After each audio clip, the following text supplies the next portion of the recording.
was a silver-plated gun. I think it was a 9mm. Hayley, Mateo, I wanted you both to know how sorry I am about what happened. It's just fortunate that Thomason will never hurt you again. And I'd like to thank you for helping Edmund out. If it hadn't been for Tad, neither one of us would be here. Well, you were there for Brooke after the shooting. Well, I got there before the police. Yeah, at least she wasn't alone. Mateo, she's a strong woman. I'm just saying it must have been really terrible for her, you know? You know, I know that if I were Brooke, I'd want to throw away anything that reminded me of the shooting. You know, after the carbon monoxide poisoning, I couldn't throw the nightgown I was wearing away fast enough.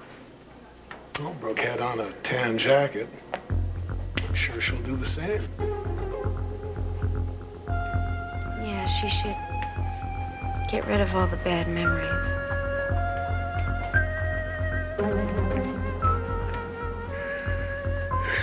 Hi. I thought you were going home. I just want to make sure that you're really okay. I don't know if I can do wind sprints, but my head's on straight. How are you doing? I'm okay. You okay? Really? I'm wrung out, but I'm in one piece. Good. Listen, Dimitri, did he really tell the police that he shot Jim? Yes, he did. No, he tracked me to the gallery. He came in, he saw Jim lying dead on the floor. He saw me holding the gun, and he said he would say he did it. Now, if he'd offered to hide the body...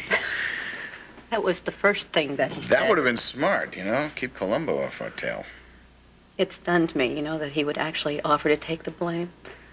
Well, you know, my brother, he's a 20th century guy with 17th century values. He's a little messed up, but chivalry dies hard. I'm not a damsel in distress. I wouldn't be too sure about that. Excuse me. Sorry. Hello? Jamie had it. Is he okay?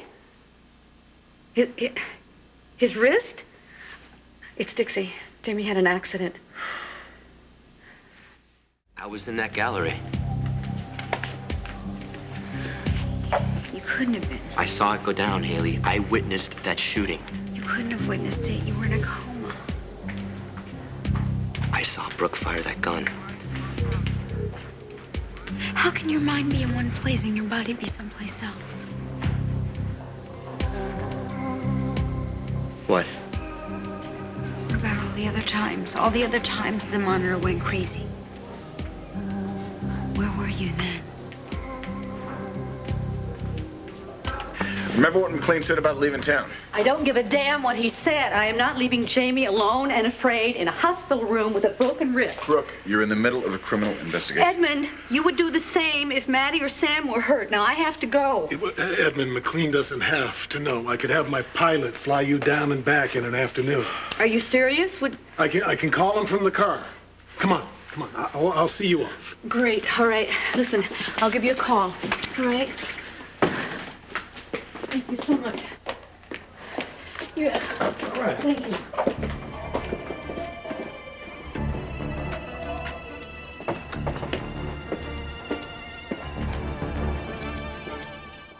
You give Bianca my love, okay? And listen, honey, try to take it a little bit easy. I mean, this is very new for both of you, huh? It's open. And I love you too, very much. All right, see you there. Hey, Keith, what do you got? A whole lot of weird on this Thomason homicide. Such as? Well, the big powwow in Edmund Gray's hospital room? Yeah. Brooke English, Dimitri Marick, Hayley, and Mateo Santos. Yeah. Every last one of them claiming injury at the hands of Jim Thomason. The only one missing is Tad Martin. Now, I know these people are friends, family, colleagues, and you could explain it a half a dozen ways, but from where I stood, it looked like collusion after the fact. You don't agree? Well, I'll put it to you this way, Keith. I mean, you've got a bit of an advantage here. You don't know these people. You can be objective. On the other hand, you have a bit of a disadvantage. Right. I don't know these people. Exactly, my friend, exactly. One thing I've learned living here for all these, how many years? Nothing in Pine Valley is as it seems, which means I've also learned not to take anything for granted, including first impressions. What's all that? The preliminary autopsy report.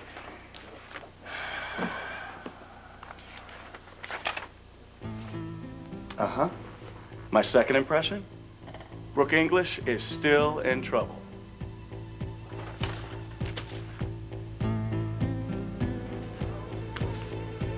It'll only take a second. All right. Brooke, glad I caught up with you. Look, let's go back to my office. I need to go over everything that you told the police. Absolutely, Belinda. I'll talk, just not right now. Brooke, we cannot afford to let this new assistant district attorney, what's his name, McLean, get a head start on this. Now, I don't know anything about him, but if I can count on first impressions, he is not going to make our job easy. Now, we need to sit down together and map out strategy. Belinda, I'm taking Brooke home now. I'm sure she'll be glad to talk to you at a later time. Right now, she needs some sleep. She'll be resting from 25 to life if I don't get some cooperation. Listen, the two of you, you're both very sweet to be concerned about me. I'm fine. And you don't need to lie, Dimitri, especially not to my attorney. Lie to me about what? Brooke, you're not thinking clearly. Have a little faith. It's going to be okay. Look, Dimitri gave me the use of his plane, and I'm going to go out of town. Oh, no, you're not. Not unless you want to spend the rest of your life in a maximum security cell. Belinda, Keith McLean cannot charge Brooke English. If he does, there's not a jury that will convict her. You know that. Dimitri, I am sure Brooke appreciates your support. But the fact is a man has been killed. And Brooke has confessed to killing him, and the ADA is preparing his case. Now, our best hope is to try and derail his efforts before they get too far. Fleeing jurisdiction when you have been specifically advised... What? Has she been arrested? No. She's free to go wherever she wants. She carried a gun into the scene. She lured the victim there under false pretenses, and then she shot him in the back. That's what the ADA has to go on. Now, was it justified? You think so, I think so, but justification is not the point. But they're not going to go easy on us. The last thing I need is for a jury to hear that you left town on top of everything else. But she's coming back tonight. This is absurd. Like it or not, appearances count. Look, both of you, you're right. I understand what I'm up against. I do. All right, I've spent some time in prison for refusing to name a source. I know the law is not always logical or fair, but I respect it and I trust it. It's just that my family comes first and they need me. My son, Jamie, is in the hospital in Pigeon Hollow. Oh, my God, Brooke, what happened? He broke his wrist. I don't have the details. Dixie called me. He's upset. He needs me. I have to go to him, Belinda. All right? The case has to wait. I know what I'm doing. I gave them a statement, but I mean, I called the police, for heaven's sakes. I have every intention of cooperating with them. I don't have anything to hide. Besides, that doesn't work, and it's not who I want to be. I did what I did. If there are consequences, then I accept the consequences. I'm not going to live my life, though, based on a lie. You'll be back tonight.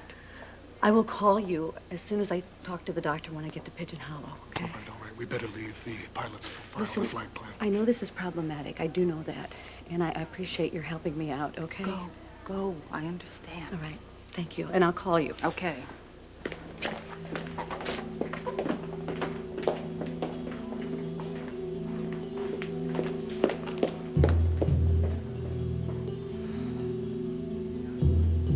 Radioactive isotopes in Thomason's bloodstream? Like I said, a whole lot of weird.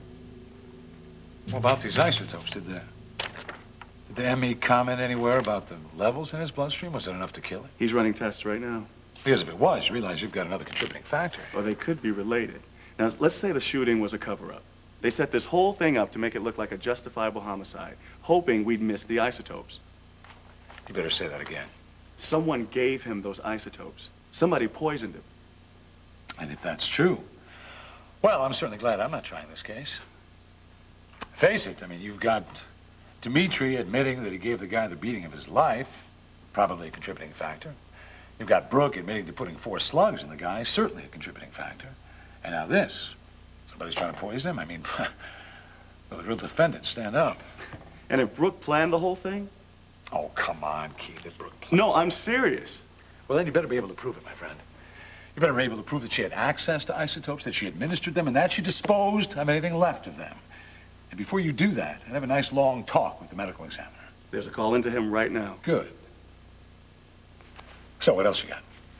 Well, it's more like what I haven't got. Edmund Gray's suicide note, the one that Thomason allegedly forced him to sign. Yeah. Well, we searched Thomason's room, his office, his dark room. What about his car? Stripped it. Nothing. How about the aqueduct or the area surrounding it? Maybe he lost it in the scuffle with Dimitri. That would be convenient. Look, I got 4 different stories here. I got Edmund's, I got Dimitri's, I got Tad's, and I got Brooke's. And when they're not contradicting each other, they don't check out. Well, not yet, anyway. Look, I'll give you that when civilians get involved with something that is clearly a police matter, there's bound to be some confusion. Civilians? Yes. Brooke is an experienced investigative reporter. Tad is a former private eye. Edmund is a journalist, and Dimitri has all kinds of connections with security work. And Thomason is a stone killer. Let's not forget that, shall So we? he deserved to be executed? Because that's what it looks like to me. Have you spoken to Laura? She's in China. Not be able to get her back. Why don't you see what you can do?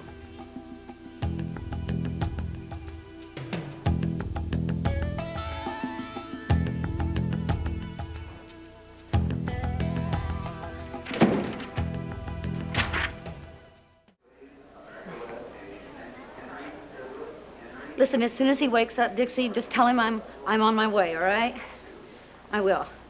Listen, thank you so much. Here you go, Brooke. Oh, thanks. You're welcome. He fell asleep, the poor little guy. I think he was wrung out from crying, and then they gave him something for the pain. And when he wakes up, he'll be there. The jet will he'll be able to board in a few minutes. They're doing a pre-flight check. I really appreciate this, you know. I mean, all the reassuring phone calls in the world. I need to be there and hold my son. I understand. Why are you doing all this for me? Well, I should have been the one to have killed Jim Thomason. Instead, I got locked in with Edmund, which made his situation much worse, and I subjected you to a horrible experience. It's the least I could do. Dimitri, I had my own reasons for confronting Jim. I don't blame you That for doing what I had to you're do. an honorable woman doesn't change the way I feel. Okay. But there's more, isn't there? You know, you sound like my brother. You're always probing, never off duty. Well, given my recent lapse of judgment, I'm sure you can understand that I can't ignore the little buzzer that's going off in my head. All right. What do you want to know? I want to know what's in it for you. I mean, we're not close. We're not really friends. We're not even colleagues. Okay, all right. If you must know, I'm using you.